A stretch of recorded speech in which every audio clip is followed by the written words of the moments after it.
જય ફુખાર મેંડીમાંનું આધ્યાત્મિક પ્રવચન તેવત ઉપર માતાજીએ શું કીધું આપણે આ વિડીયોમાં જોશું.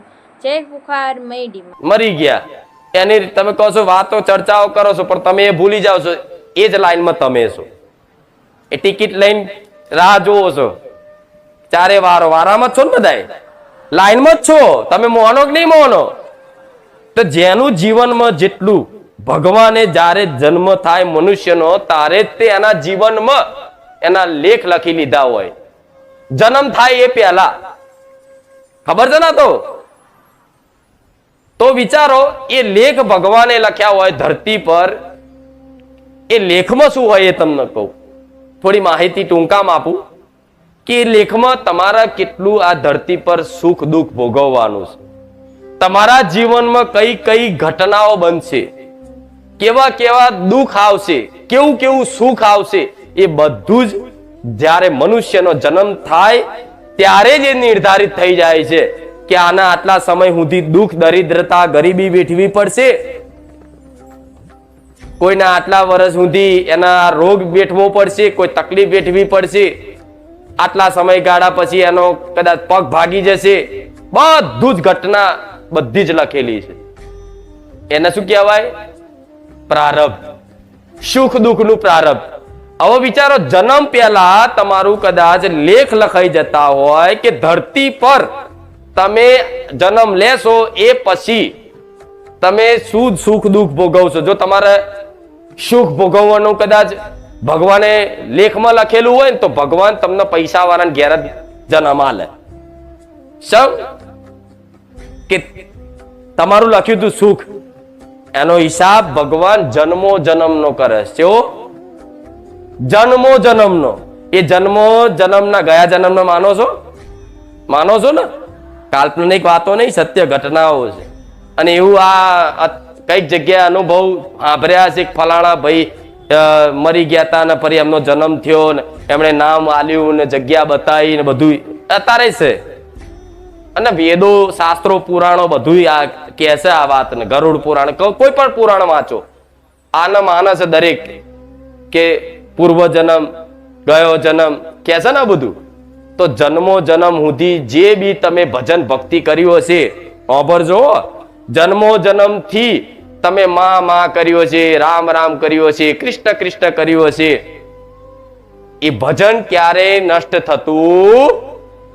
આ જન્મમાં કદાચ તમે ચલો ભજન ભક્તિ ખૂબ કરી, માતાને ખૂબ ચાહી, પ્રેમ કર્યો, એના પ્રેમમાં કદાચ ડૂબી રહ્યા, પણ એના પ્રાપ્ત કરવાની જે અસલ એના દર્શન કરવાની આશા તમારી ઈચ્છા હતી અને કદાચ આ કાળ પ્રમાણે તમારું મૃત્યુ નિર્ધારિત હોય એ પ્રમાણે મૃત્યુ થઈ જાય તો ગયા જન્મમય તે ફરી માતાજી ભગવાન છે ને ચાંદ ચાલ છે, દીકરા લે, ગયા જન્મનું તે ભજન કરેલું તું, લે આ તને આપી દીધું.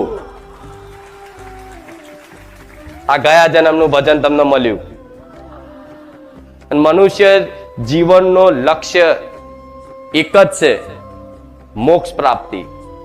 ભલે બીજા બધા લક્ષ્ય તમે જે બનાવો, પણ અસલ તમે મોનો કે ના મોનો, અસલ એ જ છે તમે ભગવાનના પામવા માટે જ આ ધરતી પર આવ્યા છો. શું? ભગવાનના પામવા માટે જ તમે આ ધરતી પર આવ્યા છો.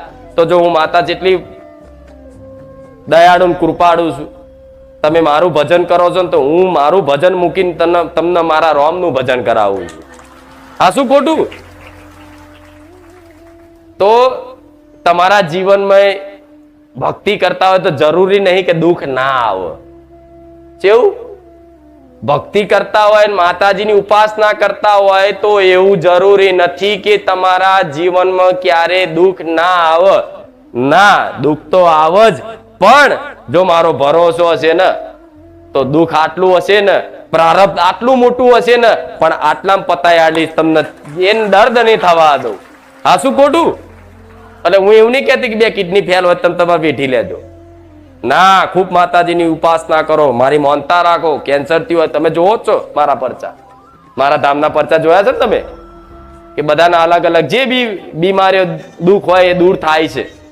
તો એનો મતલબ એવું નહીં, પણ હું માતા એ શીખવાડું છું કે કદાચ માતાજીને પ્રાર્થના કરો અને તમારું કોઈ કામ ના થાય તમારું કોઈ દુઃખ દૂર ના થાય તો ક્યારે એવો સંદેહ કરવો નહીં કે માતાજી નથી, ભગવાન નથી. છે, તમે નતા ને તોય માતાજી હતા, તમે નહીં હોવ ને તોય માતાજી રહેવાના. આ શું ખોટું? એટલે તમારા આવા માનવાથી ના માનવાથી દેવી શક્તિને કોઈ ફરક પડે? તમે નતા ને તમારા બા દાદાના દાદા હતા ને તારે હું માતા, હું મેલડી તો હતી જ, ભલે મારો દીકરો આ ધરતી પર નતો. આ શું ખોટું? એટલે માતા છે એવો સંકલ્પ મજબૂત થઈ ગયો કે માતા છે. કોને કોને એવો સંપૂર્ણ વિશ્વાસ થઈ ગયો કે માતા છે? હા બસ, મને જોઈને તો લાખો. હવે આટલો વિશ્વાસ થઈ ગયો હોય તો પછી માતા છે, બરોબર, તો માતા તમારી છે ને? તો બસ આ માતા છે ને માતા મારી છે અને હું માતાનો છું. પછી એને નજર હોમે બધું જ થાય છે. કઈ તકલીફ આવી તો એને ખબર છે, શું ખાયું તો એને ખબર છે, વિચાર આવે છે તો એને ખબર છે, તમે શું બોલો છો, શું કરો છો, શું નહીં કરતા, બધી જ વસ્તુની માતાજીને ખબર હોય છે. 24 કલાક એનો ઓનલાઈન કેમેરો હોય. ડ્રોન ફરતું હોય ને એ રીતે તમારા માથા પર જ મારું ડ્રોન ફરે. ચો જાવશો ને શું કરો છો બધું. પણ છતાંય હું માનું છું કદાચ આ સમયગાળો એવો છે, પૂર્વ અભ્યાસ તમારો એવો છે, અત્યાર સુધી જે અભ્યાસ તમે રાખ્યો છે એ પ્રમાણની તમારી મેમરીનો વિકાસ થયો છે, બુદ્ધિ, સંસ્કાર, એના બીજી ભાષામાં ચરિત્ર, જેવું તમે ભર્યું હોય એવું જ હોય ને અંદર. એટલે અત્યાર સુધી તમે ચલો હમણાંથી મારા ધામમાં આવ્યા પછી તમે એક વિશ્વાસમાં બંધાયા, એક સંકલ્પ કર્યો કે માં હવે જીવનમાં કદાચ કોઈ પાપ કર્મ કરવા નથી, કરવું તો સારું કરવું પણ મારાથી કોઈનું ખોટું ના થાય, માં એટલી કૃપા કરજે.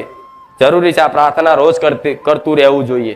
પણ હું જાણું છું કે તમારો પૂર્વ અભ્યાસ એટલો પ્રબળ છે, એના કારણે તમારું આ મન છે ને, જે એ મનમાં એટલી જાતના દૂષણો એટલા ભરેલા છે, અવગુણો એટલા ભરેલા છે, કદાચ તમારી ઈચ્છા હોય કે ભાઈ મારે ભક્તિ જ કરવી છે, કોઈ ખોટા આડાવરા કામ કરવા નથી, છતાંય તમે વિવશ થઈ જાઓ છો. એ મન તમારું વિવશ કરીને કરાવી દે, પણ છતાંય તે કદાચ એ ગલતી થઈ જાય ને તોય એ પસ્તાવો અંદરથી કરો ને કે માં તું જોવે છે, તું જોવે છે, તો હું મેલડી 100% જોતી હોય. આ પ્રાર્થના, આ વસ્તુ એક પ્રાર્થના જ છે. માં તું જોવે છે, એક દાડો તો કદાચ મારી કૃપા દ્રષ્ટિ પડી ને તે એકદમ નિર્મલ કરી આલીશ તમારું મન, એકદમ નિર્મલ, એકદમ પવિત્ર કરી આલીશ. એકદમ ના મુખેથી કોઈ અપશબ્દ નીકળશે, ના મનથી કોઈ ચિંતન થશે ના. આ શું ખોટું? એ થઈ જાય પછી અલૌકિક આનંદ થાય. હા હા હા હા, અલગ અલગ અલગ અલગ હવા મૂડો જાણે એવો તો જો એક વખત ચખાડ દો ને, ચાખ્યો તો ખરો થોડો થોડો. હારું, માતા તને જોવામાં આવો આનંદ આવતો હોય, તને હોભરવામાં આવો આનંદ આવતો હોય, તને પામવામાં કેવો આનંદ આવે. આ શું ખોટું? જે હવે આજ તો મારી શોભા જેવી રામ ઝૂંપડી જેવી લાગે છે. મારા સેવકોએ ખૂબ મહેનત કરી આજ ગુરુ પૂનમના અવસરે સજાવટ કરવા, શોભા વધારવા. ભલે અમથું આગુ પાછું ગમે તે કોઈ ખીલી મારીએ છે ને એનો હિસાબ રાખીશ. એ માગવાની જરૂર નહીં, એ તમારે માગવાની જરૂર, મારે જોવાનું છે. હું આલું ના આલું એ તમારે જોવાની જરૂર નહીં, મારે જોવાનું. બરાબર ને? તો ભક્તિ કરો. ભક્તિમાં વિઘ્નો આવશે, કોઈ વિરોધ કરે, કોઈ બોલે, કોઈ જમાનો એવો છે, કોઈ મોને ના મોને, પણ તમે એકલા મોનો, બીજાને મોનાવાની કોશિશ ના કરશો. મારી મારા ઘરવાળો નહીં માનતો, મારી મારા પત્ની નહીં માનતી, મારા પપ્પા નહીં માનતા, મમ્મી નહીં માનતી, કાકા નહીં માનતા, કાકી નહીં માનતી, આ બોના તમારા. તમે મોનો, દુનિયા માનશે. તમે એક ખાલી મોની લો, દુનિયા માનતી ના થઈ જાય મને કહેજો. મારા દીકરા એક ખાલી મને મોની લીધી ને આ દુનિયા માનતી કરી મેલે. એટલે તમારે બીજાને મનાવવાની કોશિશ પરાણે ના કરશો. શું કીધું? ગંદા ખરાબ પાણીમાં જે માછલી હોય ને એને કદાચ ચોખ્ખા પાણી નાખી દો ને તે મરી જાય. સમજ પડી હું શું કહું છું?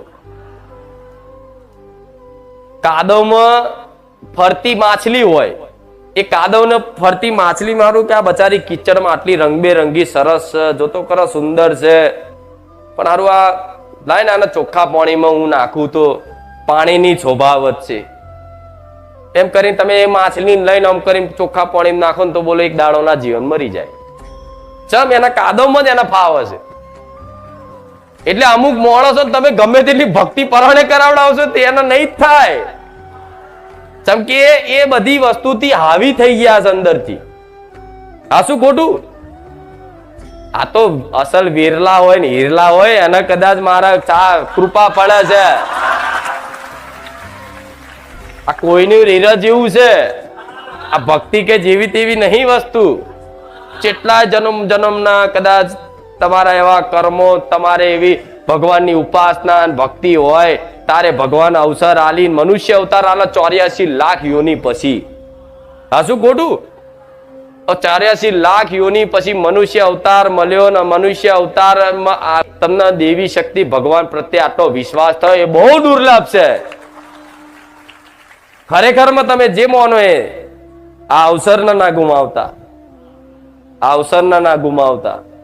તમારા કોમ થાય ના થાય પણ આ અવસર ના ગુમાવતા. દેવી શક્તિ ભગવાનનો કોઈ દોષ ના કાઢતા. દોષ કાઢવો હોય તો પોતાના કર્મનો કાઢજો કે માં ભલે આ દુઃખ મારું પડ્યું, ભલે માં મારા કોઈ એવા આ જન્મના નહીં હોય તો આવતા જન્મના કર્મ હશે, માં તારા દોષ નહીં.